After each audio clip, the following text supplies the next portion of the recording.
Well guys, I forgot to turn the camera on when I drilled the holes with the auger, and it's a shame too because it was a really nice auger. It attached to the front of the skid steer. It was a hydraulic auger, 18-inch, and I drilled each one of these holes. It's not going to really show the depth on the camera, but each one of them is about 2.5 feet deep to the ground level, not the dirt around it, but the actual ground level. So nice deep holes, and I've got all 5 posts just setting in the hole for now, and next step will be getting them squared up and get them squared up and supported, and then we'll do the quickcrete and all of that. So anyway, that's what we got done today. We got this smoothed out quite a bit, leveled out quite a bit. It was just I mean, it's, you know, obviously it runs downhill, as you can see, but the problem is that there was a lot of fill dirt up here, and it was just taking up a lot of space unnecessarily. So I took all that dirt out of there, all of that excess. I left a little bit so I can do some more leveling and stuff, and then I took all of it and put it all along the creek right here, or the ditch rather, to build up our property on the side.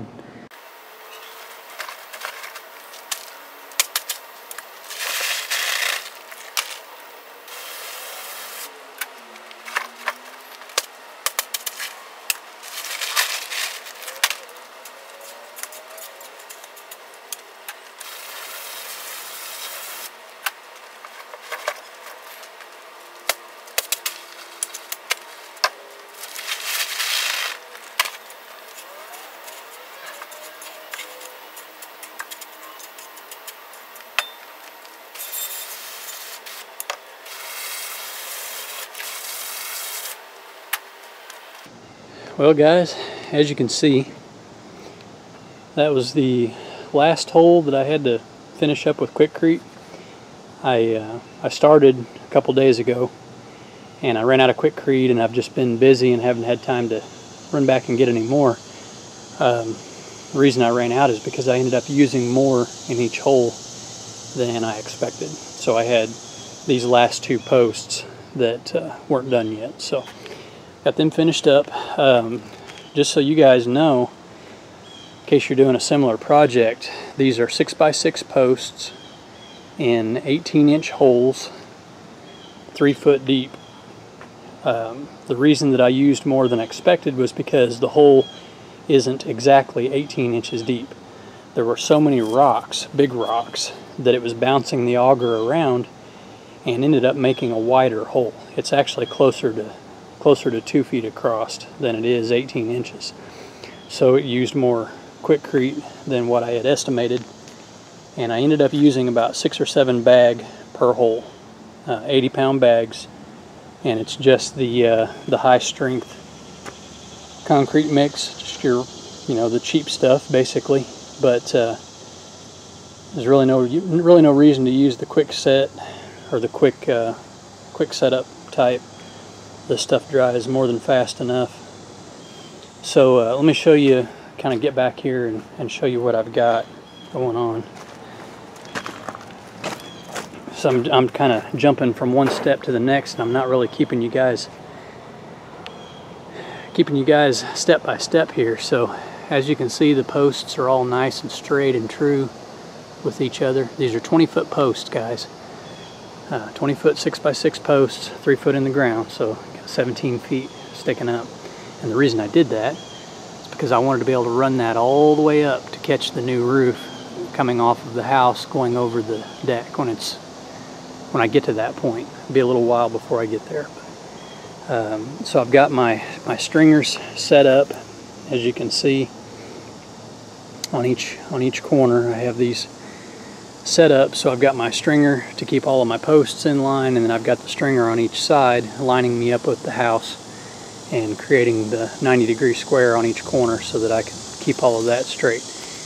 And then each post is braced in 2 directions, so I've got them braced in and out and side to side, and of course leveled So you get the post set in the hole, get it close to your string, and then you use your level to get everything true. And then once you have everything true, put these braces in place. So I just ran a stake in the ground, and then the stakes are pre-drilled, and you just screw right into your brace. So you don't have to drive a wooden stake in, and they're just really easy to work with. I like using the concrete form stakes. I use the same things when I'm setting up my boards for my stringers. I don't know what those are called. Sorry, I've been out of construction for too long, so I don't even remember what they're called anymore. But anyway, so I have all of my posts set up the same way. 5 posts. They're 12 feet apart, except for these two right here. These two are 6 feet apart. And the reason for that is because I didn't want to go more than 12 feet. And I had that one opening that was going to be either too much or too little. So I just split the difference and put a post in 6 feet away. So now I have a 12-foot opening there, 12-foot opening here, 6-foot opening, 12-foot opening. And there really wasn't a better way to do it.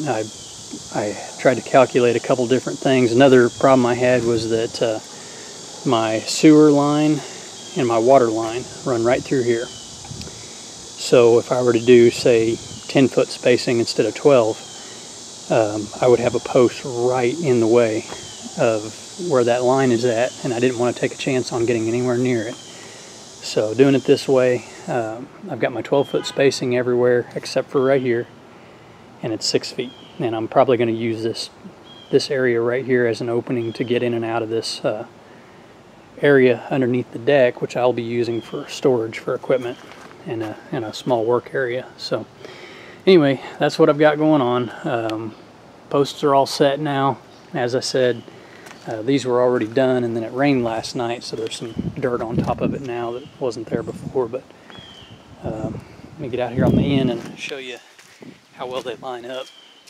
They really line up nice.